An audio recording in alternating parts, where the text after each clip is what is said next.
మనకు కొండంత అండగా నిలిచేవాడు. మనసులో తలచిన వెంటనే గుండెల నిండా ధైర్యాన్ని నింపగలిగే మహాయోధుడు. అభయహస్తంతో ఎల్లవేళలా మనల్ని కాపాడే ఆ పవనపుత్రుడిని ఇప్పుడు మనసారా స్తుతించుకుంటూ శ్రీ పంచముఖ ఆంజనేయ స్వామిగా అవతారమెత్తిన కథని దృశ్య రూపంలో తిలకిద్దాం రండి. ఆంజనేయం ప్రసన్నాంజనేయం ప్రభాదిత్యకాయం ప్రకీర్తిప్రదాయం భజే వాయుపుత్రం భజే బాలగాత్రం భజేహం పవిత్రం భజే సూర్యమిత్రం భజే రుద్రరూపం భజే బ్రహ్మతేజం. అది రామాయణ మహాయుద్ధం భీకరంగా సాగుతోన్న తరుణం. శ్రీరామచంద్రుని సారథ్యంలో వానర సైన్యంతో విజృంభిస్తూ లక్ష్మణస్వామి తనతో పోరాటం చేస్తున్న రావణుడి కుమారుడు ఇంద్రజిత్ తలని బాణంతో ఒక్క వేటుతో వేరు చేశాడు. ఇంద్రజిత్ మరణ వార్త విన్న రావణుడు ఆవేశంతో ఊగిపోయాడు. ప్రతీకారం కోసం పాతాళ లోకాధిపతి తన సోదరుడు అయినటువంటి మహిరావణుడి సహకారం కోరాడు.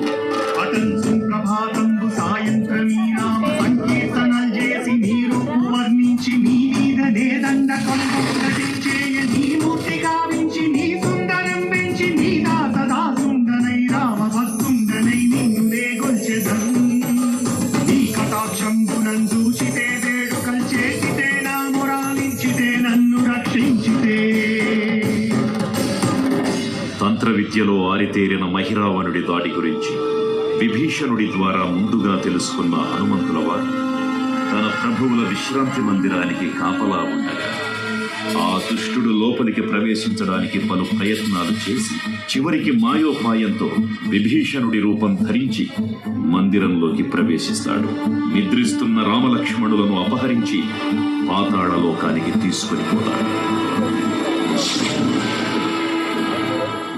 అంజనాదేవి గర్భాన్వయా దేవ నిన్నెంత వారం దయాశాలి వై చూచియుండాతవై బ్రూచికరం నిలిచియున్ తొల్లి సుగ్రీవ కున్మంత్రి వై స్వామి కార్యార్థమై ఏగి శ్రీరామ సౌమిత్రునం చూచి వారిని విచారించి సర్వేసు పూజించి ఎవ్వారు చెంబంటు గావించి వాలిని సంపించి కాకుత్స తిలకుంటు పాదకి వీక్షించి కిష్కింధకే తెంచి శ్రీరామ కార్యార్థమై లంకకే తెంచియున్ కాల్చియున్ యభూమి చూచి ఆనందము పొంగి ఆయుంగరం విచ్చి ఆ రత్నముందెచ్చి శ్రీరామముందిచ్చి సంతోషముం చేసి తన ప్రభువులను కాపాడుకోవడానికి వాయువేగంతో పాతాళ లోకానికి చేరుకున్న ఆంజనేయ స్వామికి సగం మొసలి సగం వానర రూపంలో ఉన్న వింత జీవి ముఖద్వారం వద్ద కాపలా కాస్తూ కనిపిస్తుంది.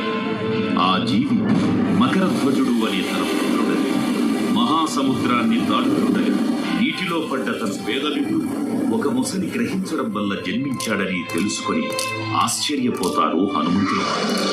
తన పుత్రుడిని యుద్ధంలో ఓడించి పాతాళ లోకంలోకి ప్రవేశిస్తారు.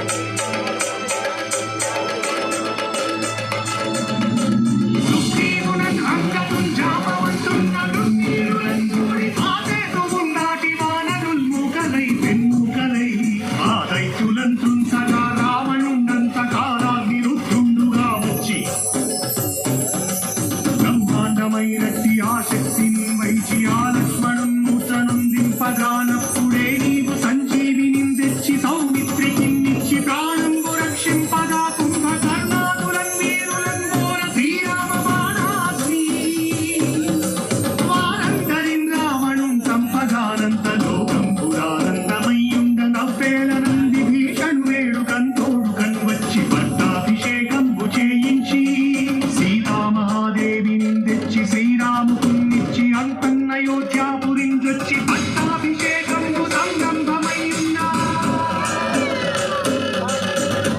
పాతాళ లోకంలో అడుగుపెట్టిన పవనపుత్రుడు మహిరావణ మరియు అహిరావణ సోదరులతో భీకరపు 5 దిక్కులలో ఉన్న 5 దీపాలను ఒకేసారి ఆర్పడం ద్వారా మాత్రమే వారి మరణం సంభవిస్తుందని చెప్పగా అప్పుడు మహాబలి 5 ముఖాల ధారణ చేసి పంచముఖ ఆంజనేయునిగా అవతరించి ఏకకాలంలో 5 దీపాలను ఆర్పివేసి ఆ దుష్ట సోదరులను తుదముట్టిస్తారు. నీకన్న నాకెవ్వరు కూర్మిలేరంచు మన్నించి శ్రీరామ భక్తం ప్రశస్తంబుగా నిన్ను సేవించి నీ కీర్తనలు చేసిన పాపముల్ వాయుడే భాగ్యముల్ కల్గునే సామ్రాజ్యముల్ కల్గు సంపత్తులు కల్గులో వానరాకారయో భక్తమందారయో పుణ్యసంచారయో ధీరయో ధీర నీవే సమస్తం విధానం క్రియాతారక బ్రహ్మ మంత్రం వజ్రదేహం పునుం దాచి శ్రీరామయంచున్ మన పూతమైన ఎప్పుడంత పతను తనసు నా జిహ్వయందుంది నీ దీర్ఘదేహం త్రైలోక్య సంచారివై రామనామాకి సత్యానివై బ్రహ్మకేతం నందౌకనీ జ్వాల కల్లోల వీర హనుమంత ఓంకార శబ్దం బులన్ భూత ప్రేతం బులన్ పెంపి సాశం బులన్ శాకిని ఘాటిని త్యాగులన్ గాలి దెయ్యం బులన్ నీరువారంబులన్ దుట్టినేరంబరం వట్టి నీ ముష్టిఘాతంబులన్ బాహుదండంబులన్ తోమఖండంబులన్ తుంచి కారాగ్ని రుద్రుండవై నీవు గంభప్రభావితంపైన నీ విద్యలేదంబులున్ చూచి రారోరి నా ముక్తు నరసింహయంచు దయా దృష్టి వీక్షించి నన్నేలు నా స్వామి ఓ ఆంజనేయ నమస్తే సదా బ్రహ్మచారి నమస్తే నమో వాయుపుత్ర నమస్తే నమః.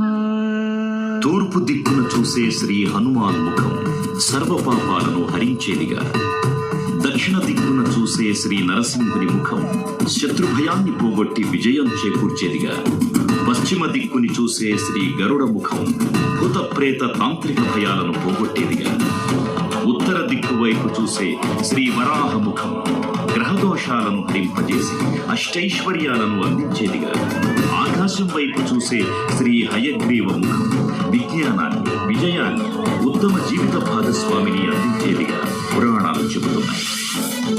కావున భక్తులారా, అన్ని విధాలుగా మనలను ఆపుకుని శ్రీ ఆంజనేయ స్వామిని మనసారా స్మరించుకొని ధరించండి. శ్రీ శ్రీ శ్రీ మహావీర బజరంగ బలికి జై.